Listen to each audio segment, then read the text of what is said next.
This is Goku-san, DBZ. Welcome back for comic book pickups. Since I did not do comic book pickups last week, I'm gonna do last week's first and then this week, since both weeks have been relatively light for the most part. First up, we have from IDW issue number 15 of Star Wars Adventures. Of course, we see Poe Dameron and BB-8.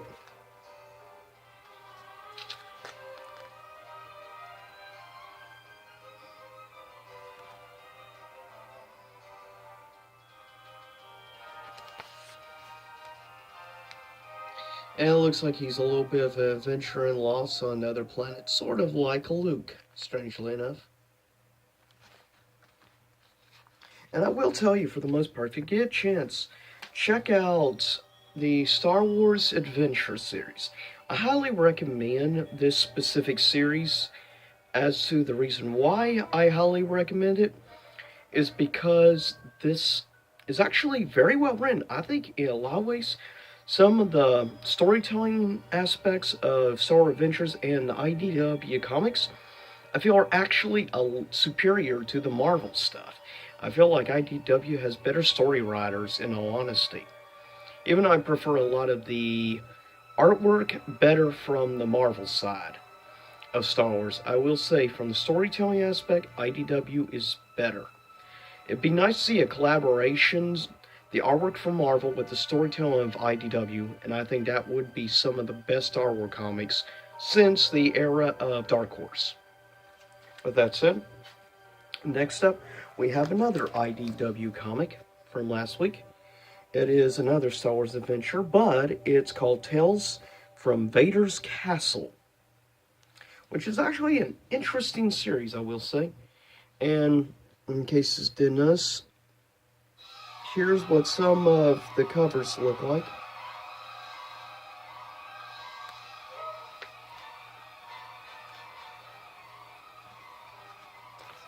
Yeah, it's a little bit more cartoony, but I still think it's really good.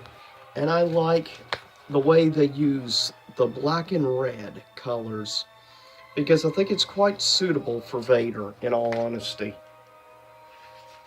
But that's just my own personal opinion.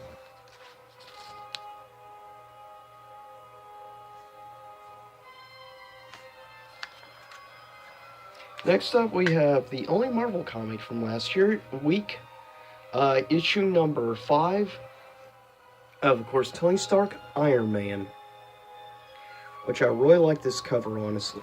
It's very cool. I know. Who says cool anymore?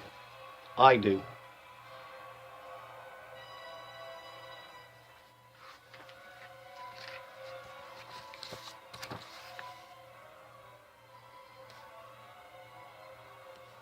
And we see obviously some flashes here.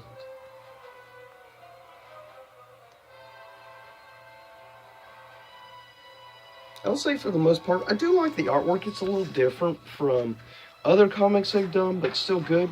And here's actually the cover of the next upcoming issue.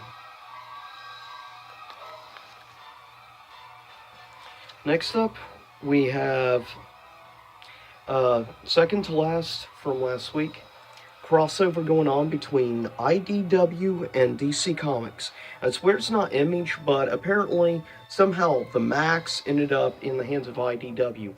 But I have nothing wrong with that.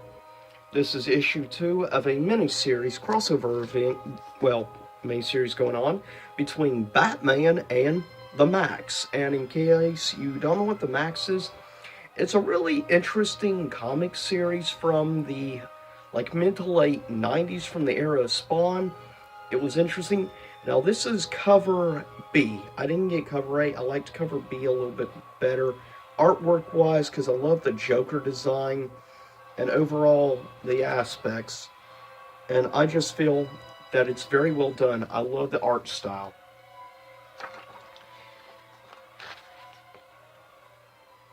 And I believe this was actually the original cover, cover A. But if you want an idea, a little bit of what this kind of looks like, it's kind of interesting because they gave more of the art style, like the Batman design, is more of that from like the Max comics, rather than the regular, obviously, DC version of Batman.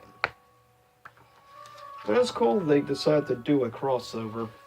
And yeah, the Max can travel, like, between worlds and stuff. It's actually quite interesting.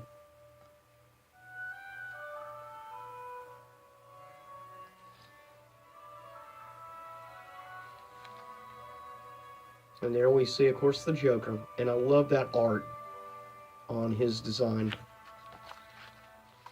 But if you're curious to check it out, you're a Batman fan or anything, seriously, check it out. It's a pretty good crossover series. And of course, as I said, IDW is involved, so you can expect really good, top-notch storytelling. Second to last from last week is issue 4 of 6, I believe. Crossover from DC Comics of Injustice and versus, of course, Masters of the Universe. So, in other words, He-Man. Another really good, well-done cover, art design-wise.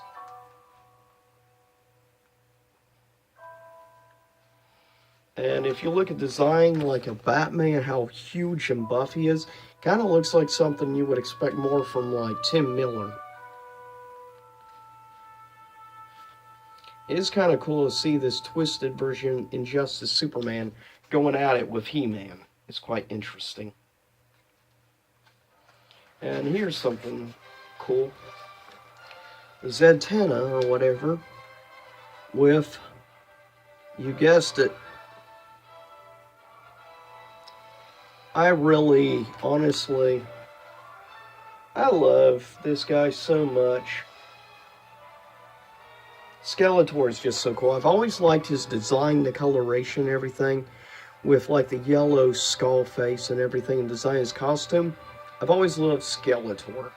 And his over-the-top voice, which, fun fact, the voice actor, actually, anyways, I lost track of what I was saying, but I always got a kick out of Skeletor's voice, because it didn't exactly sound right for, like, such a intimidating character.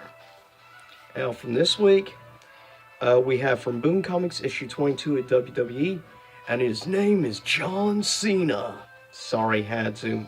Some old memes die hard. But yeah, you see there on the front, Cena and AJ Styles. Which I will say, I have found very entertaining. These WWE comics are pretty funny.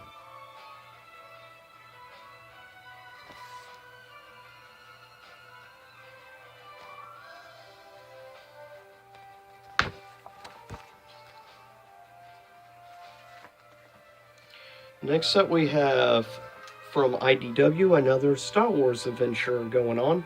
New issue 1. Of course, there we see on the front Rey.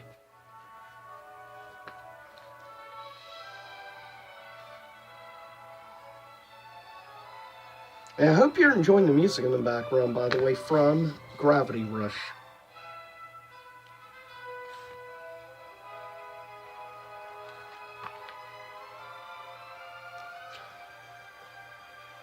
And next we have from Marvel Comics, Star Wars, Han Solo. Yep. Actually, it looks like it's going to be a very interesting issue, to say the least.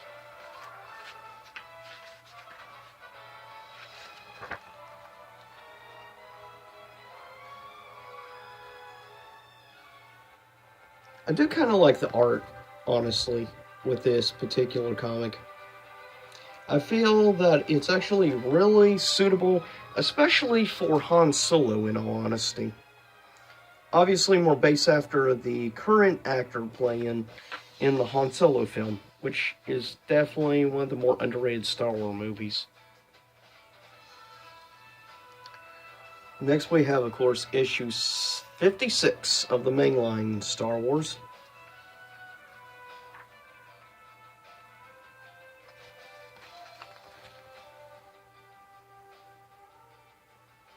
And there we see our favorites hiding.